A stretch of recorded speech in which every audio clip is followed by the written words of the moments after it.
Policy matters. Policy matters. Policy matters. Policy matters.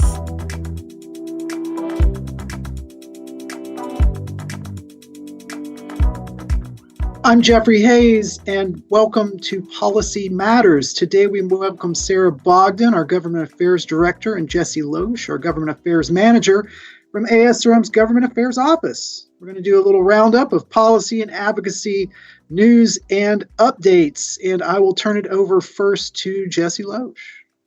Thank you. So I have to admit that I have to go back through my notes for this one because this session feels like it lasted at least 3 years, and I did not remember what was going on all the way back in February, March, all the way to May. So we had a busy session in the states, some scary, some bad, and some really good. We saw legislation banning or restricting access to abortion and gender-affirming care introduced in every single state. However, obviously not all of these passed. I think they show this concerted effort by the groups backing them to create a sort of national landscape where access to care is severely restricted and also confusing, to sort of make this language that people are unsure what is legal or available to them or what's legal or available to provide. So we're already seeing the effects of this legislation in Texas, in Kentucky, in Ohio, where pregnant people filed lawsuits just to be able to get abortion care for non-viable pregnancies. And I think we're only going to continue to fight against a lot of these restrictions or outright bans. But luckily, we also saw personhood legislation that would have had really disastrous effects for IVF fail to pass in a number of states, including Alabama, South Carolina, Arkansas, where ASRM was fighting those pieces of legislation. And we also were really lucky to see legislation expanding access to infertility care. So this past session alone, fertility preservation laws passed in Kentucky, in Utah, and in Texas. And Washington, D.C., which is not a state, but we're claiming it, passed an IVF mandate that will go into effect next year. So that was really exciting. We still have legislation that we're working on this week. As we speak, we're getting some emails and updates about it in New Jersey, California, and Washington. And I think incredibly, we could talk about Ohio, which sort of racked up another ASRM win of getting into ballot measures. So in Ohio this session, ASRM was involved in getting this ballot measure passed that codifies the right to abortion, contraception, and fertility care. And despite literally every attempt by the state GOP to block this or to make it more difficult to pass, it passed with over 60% success. So that was really exciting and hopefully foreshadows some of the ballot measures we're going to see next year. I think perhaps the most important piece of this state roundup is a huge part of our successes and wins are due to the actions of our ASRM members who participated in coalition calls, met with legislators, wrote op-eds, flagged legislation for us. So we are really grateful to our members of the states who see themselves as advocates as we see them. And I think that's my state roundup. I like to end on an optimistic note, even though at times it didn't feel quite so optimistic. Sarah, can I pass the baton to you? Sure. Yeah, I think for the federal world and Congress, I think 2023 was a year of risks and opportunities.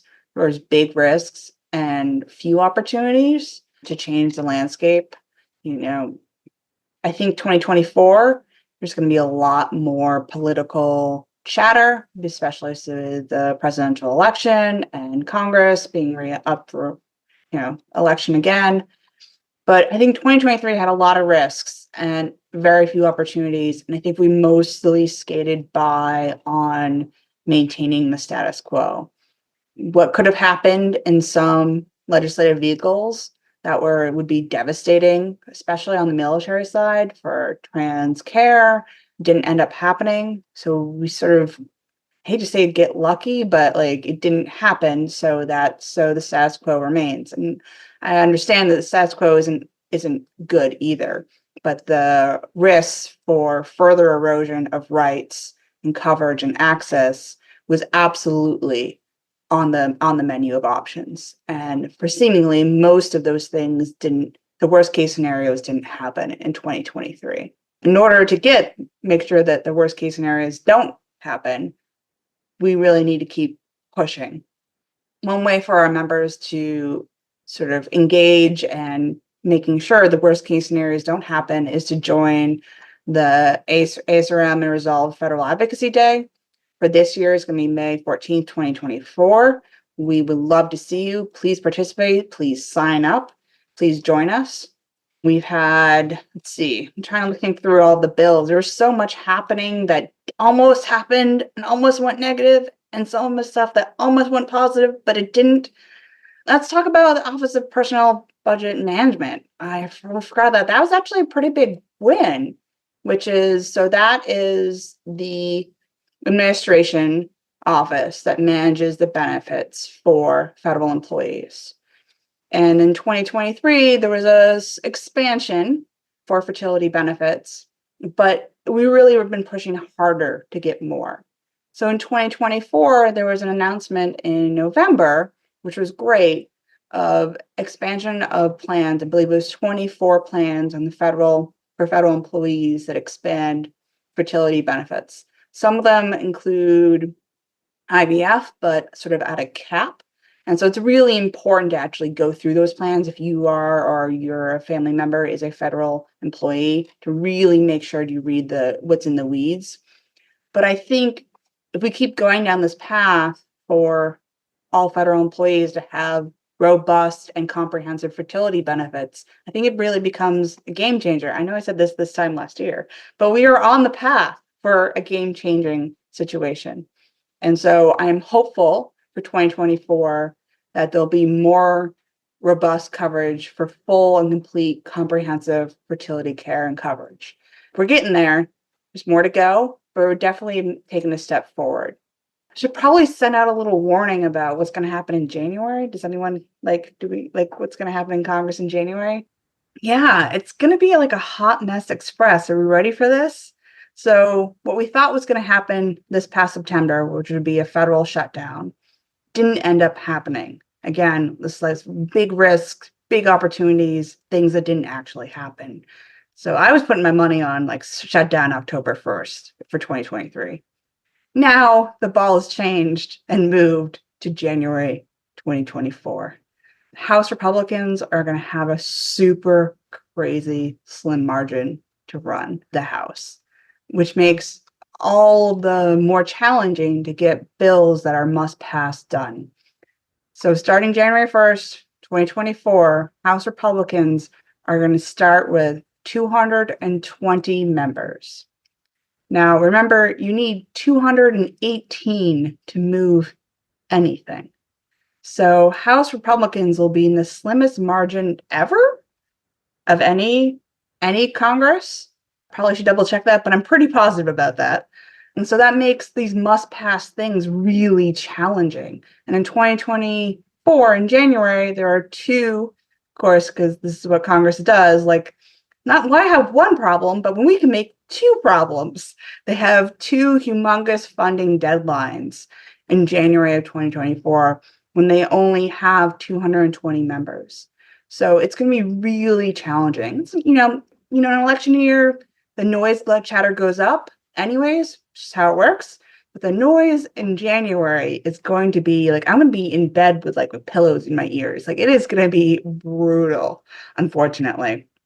So the hope is they come together on this. They may or may not need Democratic votes in the House. They will absolutely, Senate leadership is still run by Democrats, so Senate Leader Schumer. So whatever passes still has to pass both chambers, and it needs to happen pretty quickly in early January. So the noise in January is hang on to your seat. This is the kind of stuff you watch. Well, hope. That's all. We'll hold on to that as our key word as we roll on into this new year. I know you all are extremely busy, and I just want to take a moment to thank you both for being able to come on the show and give us an update. Thank you. Thank you. And then I just want to say one, can I Yes. just say one thing that's awesome that Absolutely. happened in 2023? Because we got to end on a positive note.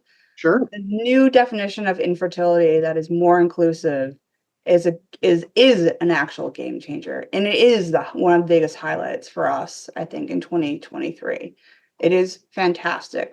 It means that we are able to advocate for more inclusive infertility coverage, and that is just amazing. And I can't tell you how many groups have come forward. I'm so happy that this has happened. I'm sure the state legislators have come forward as well, Jesse. Yeah, we're already using it in states. It's been really, as Sarah said, it's a game changer.